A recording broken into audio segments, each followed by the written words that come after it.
Back to the channel. Today we are doing our 7.3 update review.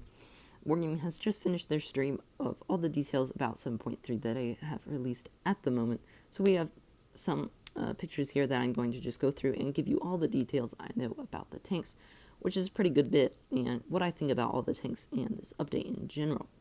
So let's get started. To start off, the main thing of the update is the Kron Voggin line has come finally to World of Tanks Blitz. They didn't announce anything else that I heard of, so I think this is pretty much it. I mean, this is a really big thing. I mean, this is a lot of tanks. We have a lot of tanks coming here in this line. So to start off with the tier 6, the Strv 74. It looks like a really good tank. It's a pretty big tank for a medium. It looks like it will be actually pretty good to overpowered, in my opinion. It had about a 4.5 second reload for 160 alpha is what it looked like, and that's really good for a tier 6. So really good DPM, had pretty good speed, and it is a big tank. I didn't get to see if there was any armor on it, but I'm guessing maybe a little turret armor. Next up, the tier 7, the Leo, which this is a tank they said was kind of a cross between a medium tank and a heavy tank. So it had a 8-second reload and about 280 alpha is what it looked like, because it was rolling a lot around like upper 200s and low 300s, but I don't think it was 310 because it didn't roll quite high enough for that.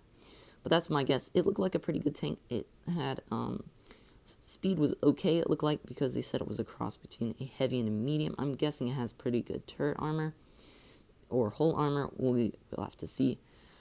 Now, coming to the tier 8, this is where things go downhill a little. This one is an auto loader, not an auto reloader like the tier 9 and tier 10. This is an auto loader, so it reloads the clip and then shoots the 3, and you have to reload the clip again, unlike the auto reloaders, as you all know. So this one is similar to the AMX 50-100, but I actually think this one, I can't tell if it's worse or better because it has less DPM, but it has turret armor. So I think it might be better, actually. I don't know. DPM isn't the best on it. It does have good accuracy, though, and I think it has pretty good penetration, from what I could tell in the games that they showed. So I think this one will be pretty good. It is small, though. It's a very small tank, so you'll probably get hit for rams by quite a bit of damage. One thing I've noticed, the top 3 are very small tanks, but they do have a lot of HP. Kind of an interesting thing. As well, all of them do have weak sides and rears, just like kind of the French tanks, so do be mindful of that for HEs and just getting shot by any tank. Now going to the tier 9, this I think is probably the worst one in the line. It has the worst DPM. It's just not as good as the tier 10 and not as good as the tier 8, and the 6 and 7 are both good to OP from what I could tell. But this one, it has a horrible reload, about 12 seconds for the first one, like 10, like 11, something like that for them. Altogether, it's like a 30-plus second reload for the clip, which is pretty horrific because in a lot of matches, by the time you get to the enemy, you don't even have all your shells loaded, which is quite a big disadvantage because your DPM is always maximized with at least the other autoloaders in the game whenever you have me only shooting the the first shell. So we'll have to see if this one is good. It does have good turret armor, same with the tier 8 and the tier 10. All of these 3 have good turret armor, mediocre hull armor, and bad side and rear armor. So kind of like a French tanks, except with good turret armor. So I think this one is going to be the worst in the line. It won't be the best tank. It won't be a good tank, just kind of mediocre, maybe even bad, just because a lot of people in testing were having trouble with the horrible DPM on these tanks. So yeah, that one is going to be we'll have to see on that one. I don't think it's going to be good, but it always could be, who knows, we might get surprised. Leading into the last one, the Kron Voggin. This picture right here of the Kron Voggin. And the Kron Voggin, it's the tier 10, and this one as well has the lowest DPM out of heavies at tier 10, with 30-plus second reload for its 3 shells. It's very similar to the tier 9, except a little bit larger and a little more armor, I'm pretty sure, and a little better DPM. This one has about the same reload, maybe a little bit better for what I know. But one thing you do need to be aware on the Kron Voggin is the hatches on top. There are two pretty big hatches up there that will probably be pretty easy to penetrate, as well your hull is pretty weak.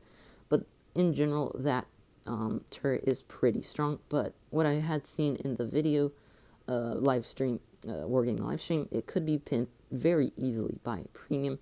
So maybe want to make sure you wiggle or angle that some, but don't over angle too much because the sides of the turret are very weak. But I think the Kron Voggin could use a buff because they actually nerfed the Kron Voggin. I don't know why. Nobody thought it needed a nerf. Everybody thought it needed a buff. But they nerfed the mobility, so I definitely think that is a big mistake. I don't think it needed the nerf. Maybe because they didn't want it to be as fast as like the T57 and the AMX50B. But I think it should be because it has a lot worse DPM. As well, the clip reload, the incher clip reload is pretty long as well, even with those very long shell reloads. So this thing is going to be interesting. I don't think it's going to be overpowered by any means. I don't even think it will be a strong tank. It might be a good tank, but I think it could use a buff. We never know. Wargaming might buff it. They could always nerf it too, but I think that would be a big mistake. Here are some another couple things new to this update. For some provisions here for the Swedish tier 8 through 10 tanks, we have Salmon, which is basically just improves crew mastery by 10%, and the same for the Cracker things down there, improves crew mastery by 3%. And as well, we have the Sandbag armor, or whatever this is called, basically just gives you more HP. And then we have the Reticle calibration consumable and the improved engine boost consumable, which those are both very good consumables and can change a tank from winning a game to losing a game. So, or from losing a game to winning a game. So that is a very nice addition, which I'm pretty happy has happened. So here we have one of the legendary camos for the Kron Voggin. This is the Swedish, more traditional camo. For all you Swedish people out there, you will probably love this camo. I don't know which one I would go with because the other one is pretty interesting looking, as you can see here. So I don't know which one I would go with. I mean, I probably won't get any legendary camos on it, but if I would, I don't know which one I would go for. But we'll have to see. So yeah, with the second one, it looks very interesting. It's almost like it's 3D. Anyway, that is 7.3, all the details I know. Do not know when it is coming to Blitz yet. They have not announced that yet. They said they would announce it soon, though, so maybe either this Wednesday, but I think that's a little early, or the next Wednesday after. That's my guess. We will have to wait and see. Tell me what you think about the Kron Voggin line, if it is overpowered or weak or needs buff, nerf, whatever, down in the comments below. Thank you for watching this video, and I will see you next time.